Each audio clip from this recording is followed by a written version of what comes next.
नमस्कार, मी संकेत कोर्लेकर. मागच्या महिन्यात मी आयफोन 16 प्रो मॅक्स 1,70,000चा फोन विकत घेतला होता. काल म्हणजेच 16 मार्चला मी ठाण्यामध्येच एका मीटिंगसाठी जात होतो. तिथे विवियानाच्या अपोजिट रोडला माझ्या हातातनं मोबाईल हिसकावून चोरीला गेलेला आहे 2 बाईकस्वारांनी. आणि मी काळजीपोटी मोबाईलला स्ट्रॅपसुद्धा लावतो आणि तो माझ्या हातात देखील असतो. तुम्ही हात बघू शकता, इथे अजूनही रॅशेस गेलेले नाही आहेत. इतक्या प्रेशरने त्यांनी माझा मोबाईल हातातनं हिसकावून तो घेऊन गेलेले आहेत. मी तात्काळ राबोळी पोलीस स्टेशनला कंप्लेंट देखील केलेली आहे, FIR नोंदवलेली आहे आणि माझा पोलिसांवरती पूर्ण विश्वास आहे. ते नक्कीच छान काहीतरी ॲक्शन घेतील आणि मला माझा फोन परत मिळवून देतील. पण अलर्ट व्हायचा मुद्दा हाच आहे की मी रिक्षेमध्ये होतो, मिडल साईडला बसलेलो असूनसुद्धा त्यांनी वाकून माझा फोन माझ्या हातातनं हिसकावून घेतलेला आहे. आज मी आहे, उद्या कोणती महिला असेल. मोबाईल तर सोडा, ते 10,000 हजाराच्या मोबाईलसाठी सुद्धा सगळी आसुसलेली लोक मला दिसतात आणि ती खूप प्रचंड डेंजर आहेत. आणि हे ठाण्यामध्ये घडेल असं मी अजिबात विचार केला नव्हता आणि ते घडतंय आता सध्या. इतकी त्यांची टोळी त्यांचा सुळसुळाट झालेला आहे ठाण्यामध्ये.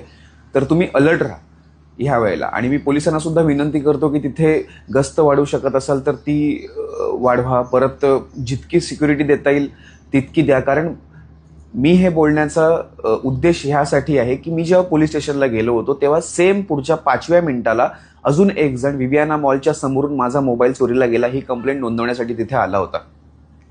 त्यामुळे खरंच काळजीची बाब आहे. आज सुदैवाने माझा हात स्ट्रॉंग असल्यामुळे तितकंसं काही झालं नाही.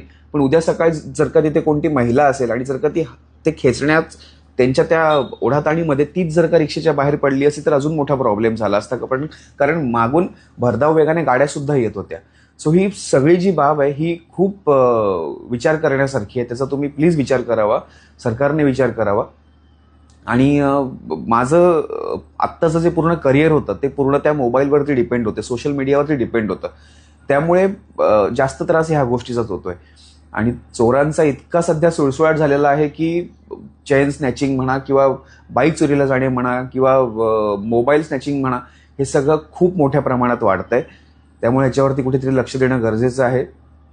आता जोपर्यंत फोन मिळत नाही आहे किंवा माझ्याकडे नवीन फोन येत नाही आहे तोपर्यंत मी माझ्या फॅन्सना, फॉलोअर्सना त्यांची माफी मागू इच्छितो.